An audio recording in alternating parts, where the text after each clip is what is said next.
সত্যি জানতে ইচ্ছে করছে আজকে যে আজকে আপনি এই ঘটনার পরে কি বলবেন? কোন অধিকারে ভারত নিজের জমিতে সে কাঁটাতার দিচ্ছে, নাকি বেড়া দেবে, না পাঁচিল তুলবে, সে নিজের জমিতে দিচ্ছে? সেখানে বাংলাদেশের বর্ডার গার্ড তারা এসে বাধা দিতে এসেছিল কেন? মানে কিসের উস্কানি এটা? পায়ে পা দিয়ে ঝগড়া করার উস্কানি? একটা যুদ্ধ করানোর জন্য একটা সুরসুরি দেওয়া? ভারত তো যুদ্ধ করতে চাইছে না, কোনোভাবে কোনো পদক্ষেপ নিচ্ছে না।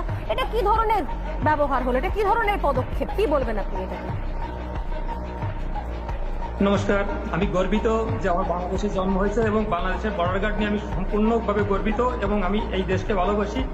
এই দেশের জন্ম আমার শত জন্মের কর্মের ফলে হয়েছে। কারণ বাংলাদেশের মতো একটা শক্তিশালী জন্মগ্রহণ করা একটা ভাগ্যের ব্যাপার, ভারতের মতো একটা দুর্বল দেশে জন্মগ্রহণ করা অন্য ব্যাপার।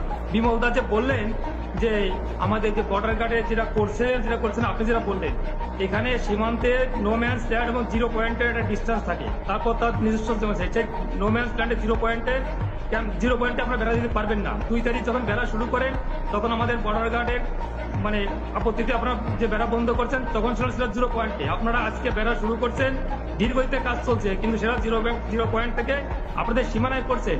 আপনাদের সীমানায় বেড়া দেবেন না, পুকুর কাটবেন না, গাছ লাগাবেন, এতে বাংলাদেশে কিছু আসে যায় না। আর বাংলাদেশ নিয়ে আমি যেভাবে বললেন দুর্বল, সরিষা খেতে ট্যাঙ্ক নিয়ে একবারও বলবেন না।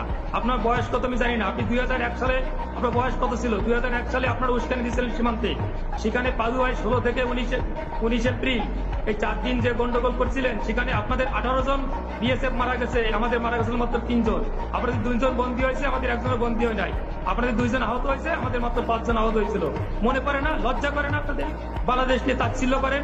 2001 সালে শিক্ষা হয় নাই, 2005 সালে 18 বর্ডারে গন্ডগোল করছিলেন, সেখানে আমাদের অ্যাসিস্ট্যান্ট কমান্ডার শ্রীমান জীবন কুমার দিদি আমার সন্দেহ আছে আপনি নাম বাড়িয়ে বসেছেন। বাংলাদেশে কত বড় নাই বিমল বাবু যে বললেন